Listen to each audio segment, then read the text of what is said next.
चर्चा करेंगे, क्योंकि धान की जो फसल है भारत देश में सबसे ज्यादा सभी राज्यों में, देखिए अगर इसका परसेंटेज देखोगे आप तो ऐसा कोई राज्य नहीं है, और हर राज्य में मिनिमम 15, 13, 14, 15% धान की फसल लगती है कल्टिवेटेड लैंड में। तो बहुत बड़े पैमाने में विश्व में सबसे ज्यादा धान की फसल लेने वाला भारत देश है। तो इतनी सारी फसल लगती है, तो इस फसल के बारे में हम लोग आज डिटेल में चर्चा करेंगे। यहाँ से शुरुआत करते हैं। कहाँ से शुरुआत होती है धान की फसल की? कई जगह पे नर्सरियाँ लगाई जाती है।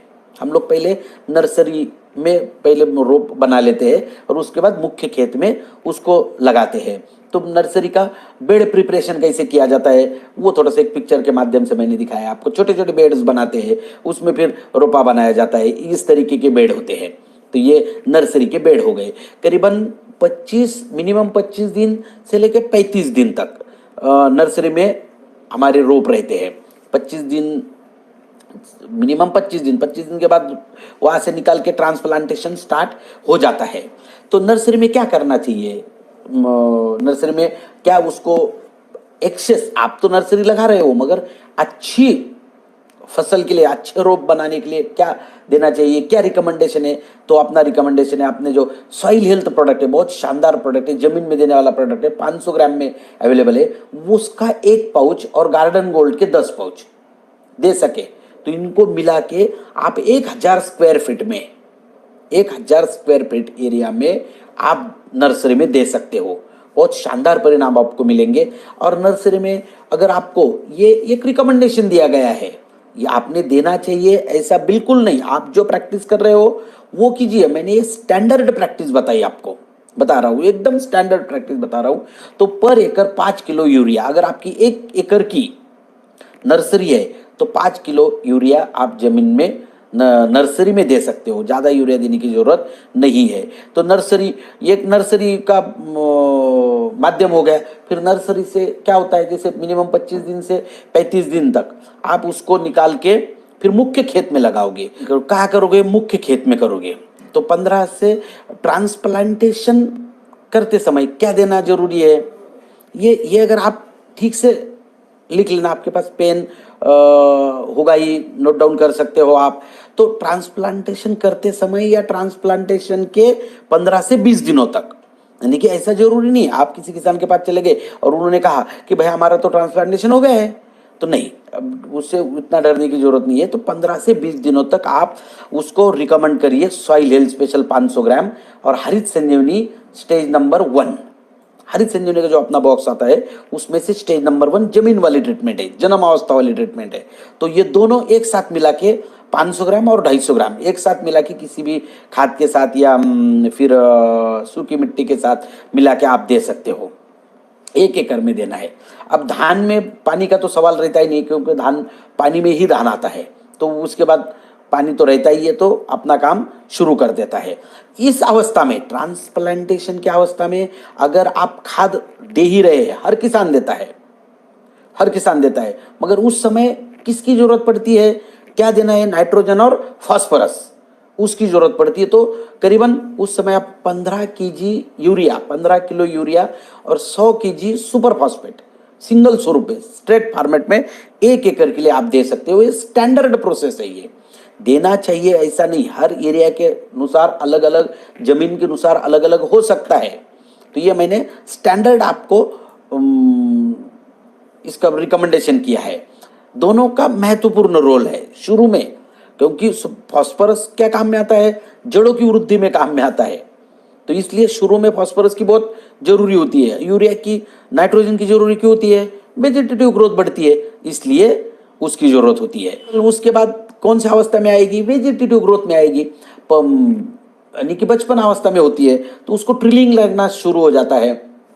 तो वहां से करीबन एक 15 से 20 दिनों का अंतर होता है। वो जैसे आप बिजाई करोगे तो बिजाई से ये 35 से 40 दिनों का अंतर होता है, 35 से 40। मगर धान में एक समस्या ऐसी है कि धान में जितने लेट करोगे तो बाद में फिर आपका छिड़काव नहीं हो पाएगा, क्योंकि बहुत सारे लोग फिर अंदर जा नहीं पाते, क्योंकि धान में 55-60 दिनों के बाद उस खेत में जाना इतना पॉसिबल नहीं होता।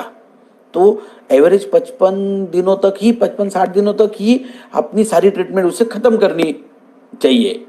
खत्म करे तो भी आपको कोई दिक्कत नहीं आएगी। तो जैसे धान की बुआई करने के 20 से 25 दिनों के बाद देखो, री ट्रांसप्लांटेशन के वहां से डेट गिननी है। ट्रांसप्लांटेशन अगर आज हुआ है तो उसके 25 दिनों तक, बुआई हुई है तो उसके 25 दिनों तक। कंफ्यूजन नहीं करना, आराम से। आप अगर किसी किसान के पास जाते हो या आप खुद किसान हो तो आपको उतना तो मालूम है कि आपने भाई नर्सरी से ये पौधे उखाड़ के अपने मुख्य खेत में कब लगाए या हमने बिजाई कब की, इतना तो मालूम है। बस वहां से गिनना है, वहां से 25 दिनों तक हरित संजीवनी प्रक्रिया नंबर 2। अब हरित संजीवनी प्रक्रिया नंबर 2 कितना है? 100 ग्राम है। 1 लीटर पानी में 1 ग्राम लेना है, तो पानी कितना बनेगा आपका? 100 लीटर बनेगा। और उसमें स्प्रेमैक्स 1 ml मिलाना है। मगर अब इसमें कभी कभार क्या होता है, इस अवस्था में 1 लीटर 1 एकड़ में, आपका जो 1 एकड़ खेत होता है तो 100 लीटर पानी की जरूरत नहीं पड़ती आपको। आपको कितने लोगों को 50 लीटर की जरूरत पड़ती है, 60 लीटर की जरूरत, 70 लीटर की जरूरत पड़ती है। तो ये 100 ग्राम पाउडर पर्याप्त मात्रा में जितना पानी लगता है उसमें मिला के आप छिड़काव कर सकते हो। और उसमें स्प्रेमैक्स 85 1 लीटर पानी में 1 ml ये लेना कंपलसरी है, जरूरी है। स्प्रेमैक्स के सारे फायदे आप लोगों को पता है।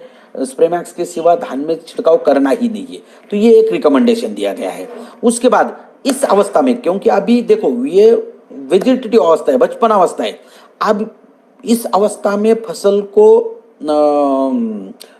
न्यूट्रिएंट भी ज्यादा लगते हैं, खाना भी ज्यादा लगता है।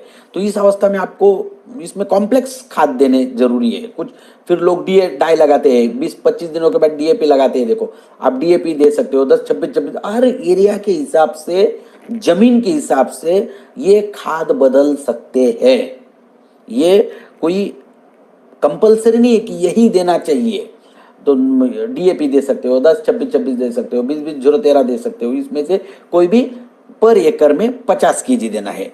और धान में सबसे महत्वपूर्ण है, झिंक की डिफिशियंसी आती है, धान पीला पीला पड़ने लगता है। नर्सरी में भी धान पीला पड़ने लगता है। बहुत सारे लोगों की कंप्लेंट आती है, सर हमारे धान पीला पड़ने लग गया है। तो ये मेन कारण है झिंक की डिफिशियंसी का। झिंक जो अन्न तत्व है उसकी कमतरता का ये मुख्य कारण है। तो इस अवस्था में, बचपन अवस्था में, झिंक सल्फेट जो एक माइक्रोन्यूट्रिएंट आता है, सूक्ष्म अन्न द्रव्य आते हैं, वो 5 किलो 1 एकड़ में उसका रिकमेंडेशन किया गया है। तो आप इसे दे सकते हो। तो इस वजह से क्या होगा, आपकी एक अच्छी तंदुरुस्त फसल आने में फायदा होगा। तो आप फिर कहोगे कि सर हम हरित संजीवनी सॉइल हेल्थ दे रहे, तो इसका काम क्या होगा? फसल की सिस्टम को क्लियर करता है, फसल को संतुलित अन्न तत्व देने में मदद करता है। क्योंकि आज हमारी जमीन की, मैंने अभी आपको बहुत आसानी से पता चल जाएगा कि जमीन की जो हमारी फिजिकल कंडीशन है, केमिकल कंडीशन है और बायोलॉजिकल कंडीशन है, ये जो बिगड़ी हुई है उसको रिपेयर करने का काम, उसको ठीक करने का काम हम सॉइल हेल्थ स्पेशल और स्टेज नंबर 1 ये दोनों मिला के करते हैं। जब तक वो फिजिकली फिट नहीं होगी, केमिकली फिट नहीं होगी, बायोलॉजिकली फिट नहीं होगी, तो फसल का उत्पादन नहीं बढ़ेगा। तो इस वजह से हम जो प्रोडक्ट दे रहे हैं ये फूड सप्लीमेंट प्रोडक्ट है, फसल की और जमीन को ऊर्जा देने वाले प्रोडक्ट है। इसका रोल बहुत महत्वपूर्ण है, इसका रोल बहुत महत्वपूर्ण है। थोड़ा आगे निकलते हैं, यौवन अवस्था पे आ जाता है। उसके 15 से 20 दिन के बाद की स्टेज है, जैसे फिर समझ में चलना, ये 45 से 50 दिनों की स्टेज है। ट्रांसप्लांटेशन के बाद 50-55 दिनों तक प्रजनन अवस्था स्टार्ट हो जाती है, फूल लगने लगते हैं। तो इस अवस्था में महत्वपूर्ण क्या है अपना? हरित संजीवनी स्टेज नंबर 3, जन्म यौवन अवस्था वाली ट्रीटमेंट। हरित संजीवनी स्टेज नंबर 3, 1 लीटर पानी में 1 ग्राम, 150 ग्राम पाउडर है, 150 लीटर पानी बनेगा। उसमें स्प्रेमैक्स 1 लीटर पानी में 1 ml मिलाना है, यानी कि 150 लीटर मिलाना है और इसका छिड़काव करना है। ये कब तक होगा आपका? तो दूसरा स्टेज नंबर 2 का आप छिड़काव करोगे, कब छिड़काव करोगे? ट्रांसप्लांटेशन या बुआई करने के 25 दिनों तक करोगे। तो अब देखिए इसमें भी थोड़ा सा ध्यान से सुन लेना आप। कभी कभार क्या होता है, जैसे आप एक आध किसान के पास गए, उनके पास आप हरित संजीवनी समझा रहे हो, उन्होंने कहा अरे सर हमारा तो अभी 20 दिन हो गए ट्रांसप्लांटेशन करके, तो आप बिल्कुल दे सकते हो भाई साहब, 20 दिन हो गए हैं, आप एक काम करें अभी हरित संजीवनी स्टेज नंबर 1 जमीन में दे दो, सॉइल उसके साथ दे दो। अब ट्रांसप्लांटेशन के कितने दिन के बाद स्टेज नंबर 2 देना है? 25 दिन के बाद। आपने उनको एक्चुअल 20 दिन के बाद, 20 दिन हो गए तब प्रोडक्ट दिया है, तो हमने अभी तुरंत स्टेज नंबर 1 जमीन में दे दिया है और उसके 5 दिन के बाद स्टेज नंबर 2 का छिड़काव कर दिया है। स्टेज नंबर 1 और स्टेज नंबर 2 इसका ऐसा नहीं है कि इसके बाद इतने दिनों में देना है, मगर स्टेज नंबर 2, 3, 4 इनका रिलेशन है। स्टेज नंबर 1 का 2 के साथ रिलेशन नहीं है, क्योंकि स्टेज नंबर 1 ये जमीन में देना है और 2, 3, 4 ये छिड़काव करना है, इसलिए उनका रिलेशन है। स्टेज नंबर 2 के छिड़काव के 15 दिन तक, यानी कि 15 दिनों तक अपने को स्टेज नंबर 3 का छिड़काव करना है और स्प्रे मैक्स ये कंपलसरी है, उसमें देना ही जरूरी है। तो ये यौवन अवस्था वाले ट्रीटमेंट, फूल लगने लगते हैं और इस समय बहुत महत्वपूर्ण जरूरी है इस ट्रीटमेंट की। तो यौवन अवस्था में जैसे फसल की शरीर में हार्मोनिकल बदलाव होते हैं, तो उस अवस्था में क्या होता है, फसल को अलग अलग अन्न तत्वों की जरूरत पड़ने लगती है, कुछ अन्न तत्व डिफिशिएंट हो जाते हैं, तो वो फसल को देने में मदद होती है, तो फसल की उत्पादन क्षमता बढ़ती है।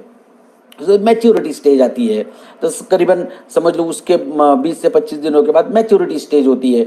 मगर इतने लंबे समय, इतने दूर तक आपको जाने की जरूरत नहीं है। जैसे फसल में सिर्फ दूध आने लग जाए तो स्टेज नंबर 3 का छिड़काव करने के 15 दिन के बाद, यानी कि 25 दिनों तक 2 नंबर का हो जाता है आपका, 25वें दिन में 2 नंबर का, उसके 15 दिन के बाद 3 नंबर का, यानी कि हो गए 40 दिन, और उसके 15 दिन के बाद 4 नंबर का, 55 दिन। क्योंकि बड़ी समस्या ये है कि 55-60 दिनों के बाद धान की फसल में जाना, बहुत सारे लोगों की कंप्लेंट्स आती है, सर हमारा स्टेज नंबर 4 का तो छिड़काव ही नहीं हो पा रहा है, तो हम क्या करें?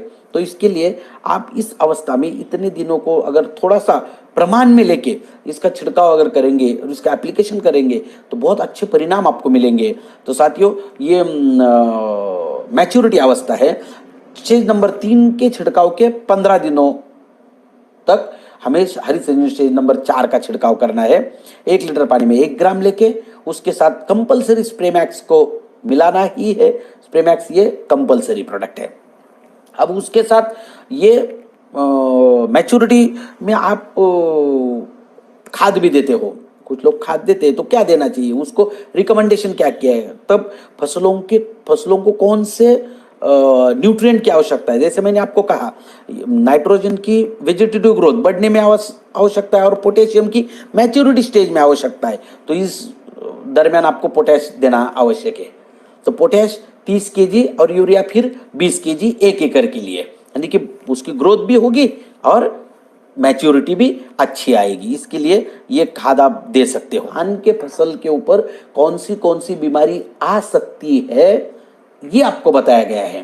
तो इसमें अगर ये बीमारी आती है तो क्या करना है और कैसे, छोटा रिकमेंडेशन देने का प्रयास हमने किया है। तो फफूंद में ब्लास्ट अगर आता है, ब्लास्ट एक जो फफूंद टाइप है, तो जैसे ऐसे रेडिश धब्बे आ जाते हैं, पत्ते ऐसे सूखने लग जाते हैं और फिर धीरे धीरे फसल सूख जाती है। तो इसमें सबसे महत्वपूर्ण अपने पास डिफेंड करके प्रोडक्ट है, फंगिस्टैटिक, फफूंद रोधक है, ये बहुत महत्वपूर्ण प्रोडक्ट है। डिफेंड 2 ग्राम लेना है, फिर ट्राई साइक्लोजोल 2 ग्राम, मैंकोजिब 2 ग्राम और स्प्रे मैक्स ये कंपलसरी है। ये बाजार वाले प्रोडक्ट है, ये बाजार से मिलेंगे आपको, ये केमिकल प्रोडक्ट है, ये अपन बनाते नहीं ये, मगर इस बीमारी के लिए ये जरूरी है।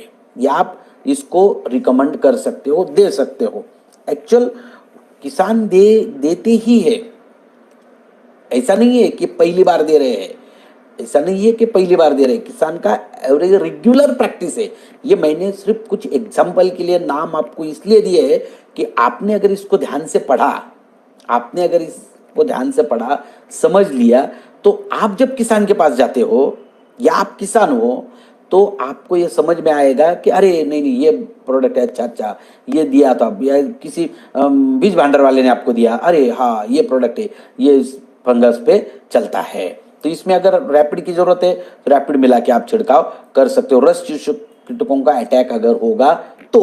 उसके बाद सीथ ब्लाइट आता है। सीथ ब्लाइट एक फफूंद है, उसमें भी डिफेंड, कार्बन डाइजाइम 1 ग्राम स्प्रेमैक्स 1 ml, स्प्रेमैक्स 1 ml सभी छिड़काव में कंपलसरी है, बार बार नाम लेने की भी जरूरत नहीं है। तो उसके बाद validamycin hexaconazole 2 ml, 1 ml hexaconazole, Spraymax 1 ml, और जरूरतों के अनुसार रैपिड लेना जरूरी है। तो ये अलग अलग देखो, बीमारी अगर है तो आपको उसी तरीके की, अलग बीमारी है तो अलग दवा देनी पड़ेगी। हमारे शरीर में बुखार आता है, कभी कभार क्या होता है, बुखार आया तो हम डॉक्टर के पास जाते हैं, तो डॉक्टर कहते हैं भाई एक काम करो पैरासीटामोल ले लो, एक दवा लिख के देता है। फिर 2 दिन के बाद बुखार आया, एक आध बार फिर वो पैरासीटामोल लेके, तीसरी बार अगर आया तो बोलता है नहीं नहीं अभी ये बुखार कोई अलग है। फिर वो खून की जांच करा लेता है, फिर उसमें मलेरिया है क्या, टाइफाइड है क्या, फ्लू है क्या, तो किस की वजह से ये बुखार आ रहा है उसके ऊपर दवा देनी जरूरी होती है। वैसे फसल के ऊपर जो बीमारी आती है, तो ये फफूंद है मान लिया, मगर फफूंद में कौन से फफूंद है, तो ये इसको भी देखना जरूरी होता है। तो इसलिए उस हिसाब से हमें अलग अलग छिड़काव करने पड़ते हैं। तो ऐसा नहीं है कि एक ही दवा बना दी और सभी के ऊपर काम कर जाए, बिल्कुल नहीं। जैसे आदमी के लिए एक दवा नहीं है, अलग अलग कई सारी दवाइयाँ है, लोग याद भी नहीं कर पाओगे इतनी दवाइयाँ। उसके बाद स्टेम रॉट आता है, स्टेम रॉट बहुत कॉमन बीमारी है, स्टेम रॉट की कॉमन बीमारी है, बहुत एरिया में ये आ रहा है। जैसे जैसे फसलें नीचे रूट के पास देखोगे ना, ऐसी काली काली हो जाती है और बाद में फिर वहां से बिल्कुल टूट जाती है फसल, सूखने लगती है। डिफेंड, डिफेंड एक कॉमन है, डिफेंड बेहतरीन प्रोडक्ट है और आप इसको हमेशा इस्तेमाल कर सकते हो। थायोमेनेट मिथाइल 1 ग्राम और स्प्रेमैक्स 1 ml, जरूरतों के अनुसार रैपिड आप इसमें ले सकते हो। फाल स्मूथ, ये फंगल बीमारी है, फाल स्मूथ फंगल बीमारी है, इसमें डिफेंड, मेटालक्सिल, मैंकोजिब और स्प्रेमैक्स मिला के आपको छिड़काव करना है। उसके बाद बैक्टीरियल ब्लाइट, ये कॉमन बीमारी है, बैक्टीरियल ब्लाइट ये बहुत कॉमन बीमारी है।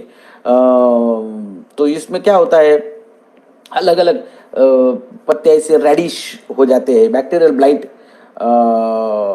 आता है ज़्यादातर वो, तो उसको कॉपर ऑक्सीक्लोराइड, उसके बाद स्ट्रेप्टोसाइक्लिन और स्प्रेमैक्स 85, और उसके बाद 2 छिड़काव करने पड़ते हैं, डिफेंड और कैप्टन 2 ग्राम, कैप्टन और स्प्रेमैक्स 85 लेके। तो ये एक स्टैंडर्ड फॉर्मेट में ये सारी सिफारिश की गई है। तो ये कोई हर जगह पे ऐसी ही होनी चाहिए ऐसा बिल्कुल नहीं, हर एरिया के अनुसार, हर किसान के अनुसार, हर एक के अनुभवों के अनुसार ये अलग अलग हो सकती है। उसके बाद वायरल बीमारी आती है, टुंगरो करके धान में, अभी ये हर जगह पे आएगी ऐसा बिल्कुल नहीं, शायद एक आधी स्टेट में आते होंगे। और ये जो रिकमेंडेशन किए गए हैं, ये सब जो स्टडी किया गया है, ये भारत देश के जो अच्छे एग्रीकल्चर यूनिवर्सिटीज़ है उनके जो अनुभव है, उनका जो स्टडी है, उनके हिसाब से ये सारी डिसीजन ली गई है, उनके हिसाब से ये सारे रिकमेंडेशन लिए गए हैं। तो ये वेरी हो सकते हैं। तो टुंगरो जब उसमें rapid defend, rapid 2 ml, defend 2 ग्राम, मैंकोजिब, स्प्रेमैक्स 1 ml, इस तरीके से आप इसे दे सकते हो। पोटेशियम नाइट्रेट 5 ग्राम प्रति लीटर, स्प्रेमैक्स 1 लीटर। स्प्रेमैक्स ये कंपलसरी है, हर जगह पे स्प्रेमैक्स को देना जरूरी ही है। तो साथियों ये हुआ वायरल बीमारी। उसके बाद रस चूसक कीट आते हैं, रस चूसक कीटों के लिए तो रैपिड है ही है, 1 लीटर पानी में 2 ml लेके स्प्रेमैक्स के साथ छिड़काव करना है। रस चूसक कीटों का अटैक कई तरीके से बंद हो जाएगा। उसके बाद कीट आते हैं, अलग अलग टाइप के कीट आते हैं, कैटरपिलर ये अल्ली आती है, या पैडी हिस्पा आता है, उसमें क्लोरोपायरीफॉस, दोनों में क्लोरोपायरीफॉस स्प्रेमैक्स, इसको आप मिला के दे सकते हो। स्टेम बोरर ये बहुत कॉमन कीट है, ये इंडिया के बहुत जगह पे आता है। स्टेम बोरर क्या है, फसल दिखती तो है मगर ऐसी निकाली तो तुरंत निकल जाती है, क्योंकि वो जड़ों में ही लगता है और फसल को वहीं से काट देता है। तो स्टेम बोरर कॉमन बीमारी है, कॉमन कीटक है ये। तो इमामेक्टिन बेंजाइट 1 ml, नुआन 1 ml और स्प्रेमैक्स 85 1 ml करके आप इसको छिड़काव दे सकते हो। अंतर प्रवाही कीटकों के लिए कभी भी ध्यान में रखना, स्टीम बोरर के लिए अंतर प्रवाही अब प्रोडक्ट देना जरूरी है। उसके बाद नेमेटोड, नेमेटोड ये बहुत कम आता है, मगर अभी साइंटिस्ट लोगों का कहना है तो उसके ऊपर भी ध्यान देना जरूरी। कभी कभार क्या होता है, फसलें सूखने लगती है, फसल सूखने लगती है, तो हम सिर्फ ऊपर से देखते हैं कि भाई सर फसल सूख रही है, तो थोड़ा सा आप अध्ययन कीजिए। अगर सूख रही है तो एक आधा पौधा निकाल के देखिए और उसकी जड़ों को थोड़ा सा निरीक्षण कीजिए। ऐसी गांठें अगर आती है, ऐसी गांठें अगर आती है तो समझ लेना ये निमेटोड है। तो वो गांठ अगर आ गई तो जमीन से अन्न तत्व जो है वो फसल को मिल नहीं सकते, क्योंकि वहां वो स्पीड ब्रेकर बन गया है। तो अगर फसल को ऊपर अन्न तत्व नहीं मिलेंगे, फसल को अन्न तत्व नहीं, फसल सूख जाएगी। ये नेमेटोड होता है। तो उसमें एक काम होता है, जैसे कुछ है, दो चार जितने फसलें सूख रही है वो निकाल के अगर बाजू में फेंक दे तो बाजू वो किसी दूसरे फसल को नहीं लगेगा। या फिर उसके लिए अगर आपको देना है तो ड्रेंचिंग करना पड़ता है। ट्राइकोडर्मा, सुडोमोनास, पेसिलोमाइसिन, गुड़ और छाछ, इसको एक साथ मिला के 200 लीटर पानी में जमीन में डालना है। तो उससे थोड़ा आपको अच्छा फायदा होता है। तो साथियों देखिए, ये जो सारे रिकमेंडेशन दिए गए हैं धान की फसल में, ये जो सारे रिकमेंडेशन दिए गए हैं, शायद आपने पेन नोट डाउन किया होगा, आपके पास नोटबुक होगा, या तो अभी ये वीडियो यूट्यूब पे हमेशा के लिए रहेगा, तो आप इसको बार बार सुन सकते हो, पढ़ सकते हो। ये जो सारे खादों के, यानी कि हरित संजीवनी के रिकमेंडेशन छोड़ के और खादों के और पेस्टिसाइड के जो रिकमेंडेशन किए गए हैं, ये कोई कंपलसरी नहीं है। ये हमारे फील्ड ट्रायल के अनुसार, हम लोग भी आज सालों से ट्रायल्स करते रहते हैं। फील्ड ट्रायलों के अनुसार, हजारों किसानों के अनुभवों के अनुसार और भारत देश के प्रसिद्ध विश्वविद्यालयों के अनुभवों के अनुसार ये रिकमेंडेशन दिए गए हैं। तो ये हर जगह पे यही रहेंगे ऐसा बिल्कुल नहीं है। तो हर जगह पे जमीन के अनुसार, वातावरण के अनुसार, किसान कैसे खेती करता है उसके अनुसार ये सब बदल सकते हैं। तो साथियों, आज के इस एपिसोड में काफी वक्त हो चुका है। आपको जय हरित संजीवनी। कोशिश करने वालों की हार नहीं होती, लहरों से डर कर नौका पार नहीं होती। धन्यवाद, थैंक यू।